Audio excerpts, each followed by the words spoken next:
Good afternoon guys, nandito tayo ngayon sa Bayou Pigeon.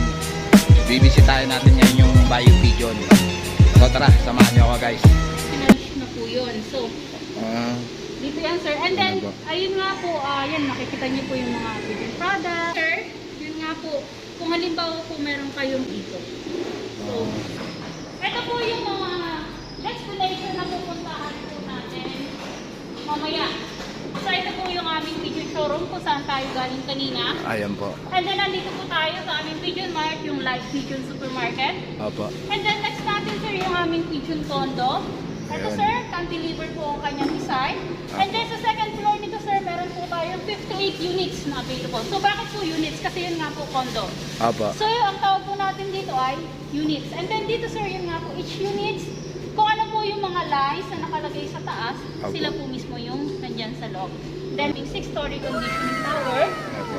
And then, after nyo sir, balik tayo sa Twin Castle, papunta po sa aming mga English flying coopers. Kasi dito sir, aside po sa mga racing pigeons, meron din po kami dito yung mga picklers. Dito yan. Welcome po sa third floor, breeding station. So dito po, ayan, lahat po ng linyada at kulay ng mga racing pigeons available po dito sa third floor. And then yan sir, kung makikita niyo po, yan po yung design na pwede po lagayin ng pagkain at lagayin ng tubig. Kasi dito nga sir, capacity po kasi sir ng each floor ay 8,000 pigeons. Opo. So yan nga sir, kung nakita niyo po sa sobrang dami nila, yung Opo. ganitong pagkain, lagayin kasi sir ng pagkain ng tubig, 2 to 3 days ang kaya niya i-consume. So para less din po, and then, yun nga po, kung Hindi po kayo nakikita pakain niyo ng po, pakain. Kumbaga 3 days na Opo. na-supply ano po. pero ito sir, yung aming probiotics, every other dito. Or ano kasi ito sir, minsan lalo po pag may mga hinakay na, mabilis lang po ito maubos. So, Prayo- ano lang po. Ito yung probiotics. Opo. So yan probiotics. sir, nakikita niyo po lahat sila naka probiotics. Ayun, lahat sila guys naka probiotics. Ito yung probiotics nila guys. Oh. And then dito nga sir, kung mapapansin niyo, walang mga tray. Opo. Ano po, kasi dito sir, yun nga po, dahil sa probiotics, Apo. yung kanilang pigeon poops po sir, po yan. So dire-diretso na lang yan sir. Diretso na lang sa baba. Bumabagsak sa baba.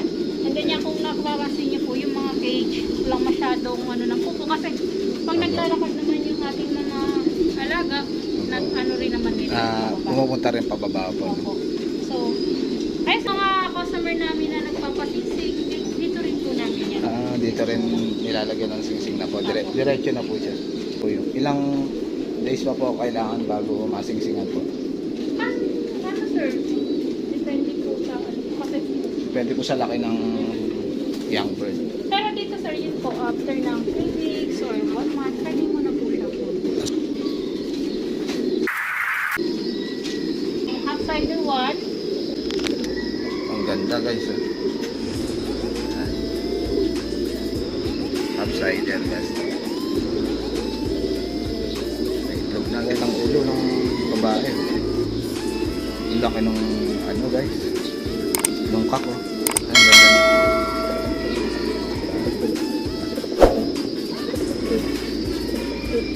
Ganda ng singsing. Oh. Almond colors. Ito yung mga almond color guys.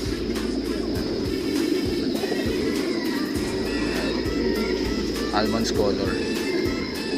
Kakaiba yung kulay nito guys.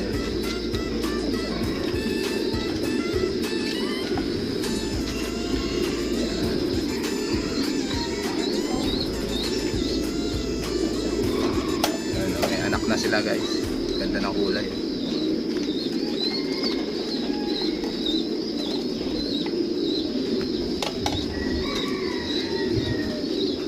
Ayan, may anak na rin guys. Oh.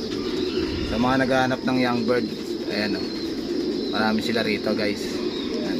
Pasisingsingan yan. Maganda yan pasingsingan ha. Tapos ito. Ganda oh. Ganda ng kulay oh. Tapos ito ang ganda rin oh. Ayan guys. Ganda.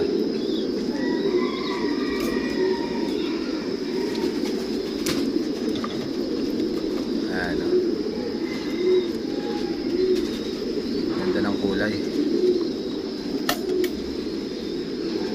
Ito. Ganda ng mata. Puro breeder ang mga nandito guys. Kaya hindi kayo maubusan ng mga young birds. Kung gusto nyo mga young birds, marami sila pati breeder. Yan o. Ang klaseng kulay nito guys o.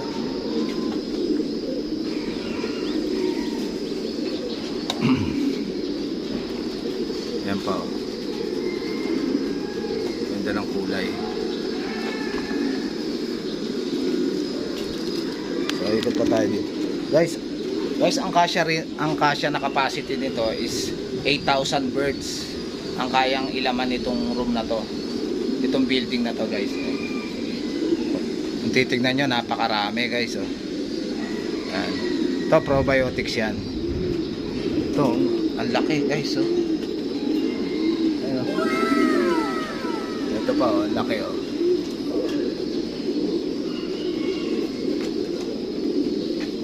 Ito, ang ganda rin oh. Yan. Yan. Maganda guys oh. Young bird.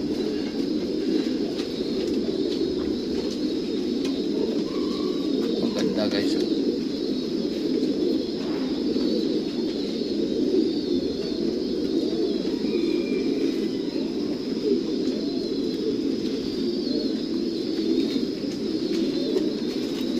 Ay sa maniliwan. Ito ang ganda guys.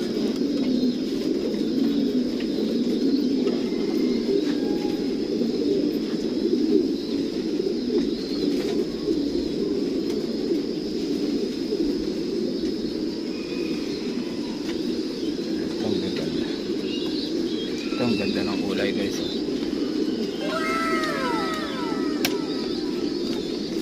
Yan. Ano ba? Yan. Si Deb Raxels. Yan.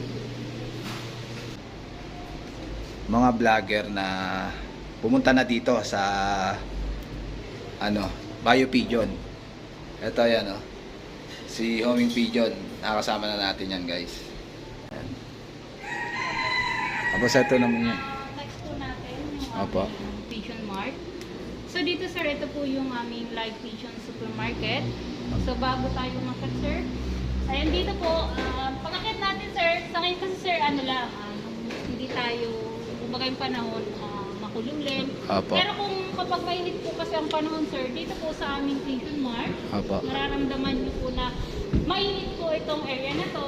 Opo. Kasi yun nga po, yung aming Pigeon Mart ay inside po talaga ng ating mga yung cold flower, ganito po yung temperature. Kaya kung mapapansin niyo sir, yung aming ng bubong may mga ganyan. Opo.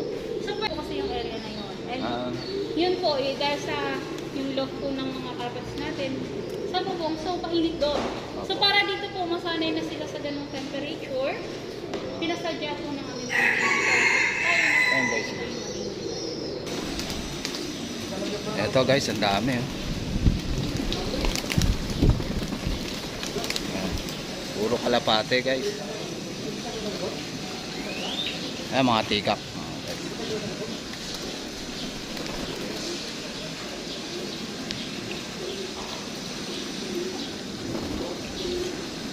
Pate.